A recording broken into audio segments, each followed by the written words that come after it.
수강생 여러분 안녕하세요. 철도를 통해 본 동아시아 근대사 강좌를 맡은 임채성입니다. 이번 강의에서는 휴전체제가 성립한 이후 전개된 한국철도의 시설 복구와 경영 실태를 살펴보고 동아시아 철도의 전망을 논해보겠습니다.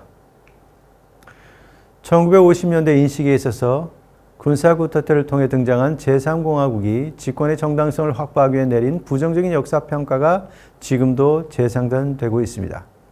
즉 1950년대는 경제혼란과 부정부패의 시기로 이승만 정권은 사회안정과 경제정책의 방향성을 확립하지 못하고 국민의 창조적인 역량을 효과적으로 동원하지 못했다는 것입니다.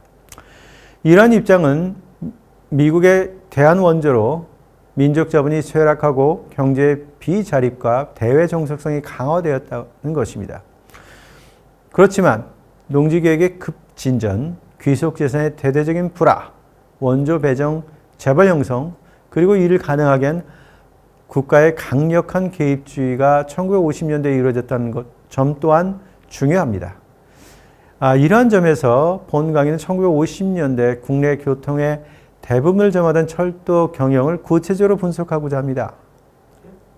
즉, 전시경제의 평시복원에 따른 예산 제약의 경성화에 대해서 한국철도가 경영 합리화를 추진하고 효율적인 수송 시스템을 구축해 나가는 프로세스를 명확히 함으로써 고도 경제 성장의 역사적인 전제인 전시동원에서 평시체제로의 복원 및 부흥 과정의 의의를 밝히게 될 것입니다.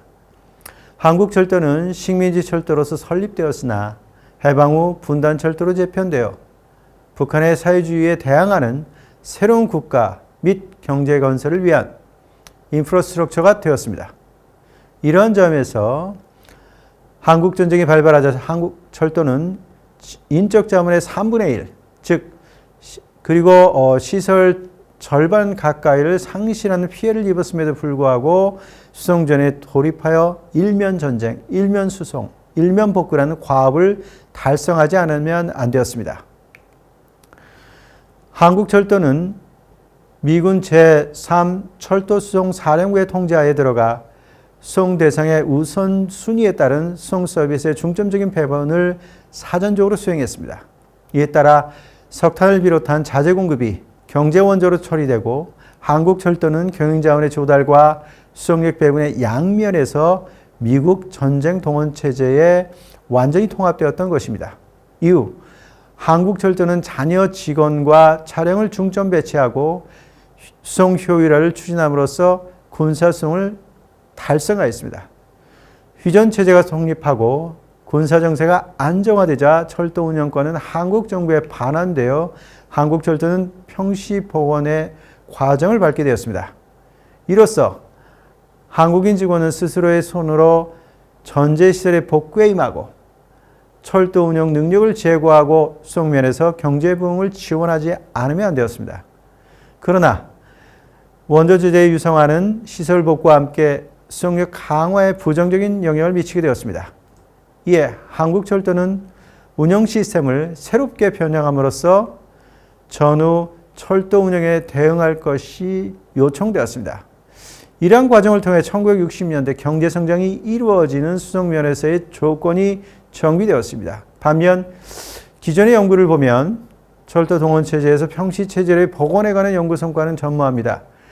약간의 연구에서도 휴전체제의 성립에 따른 한국철도를 둘러싼 외부 환경 변화와 이에 대응한 철도 운영 시스템의 재편이 분석 시야에 들어오지 못했습니다. 또한 경제복원이라는 시점은 한국경제사 연구에서도 찾아보기 힘든 관점입니다. 지금까지 휴전체제 하에서 전개된 한국철도의 부흥과 경영 실태가 고도 성장기 한국 경제를 물리면서 시행하였던 철도 수송의 역사적 전제라는 점에서 그 연구사적 의의를 살펴보았습니다.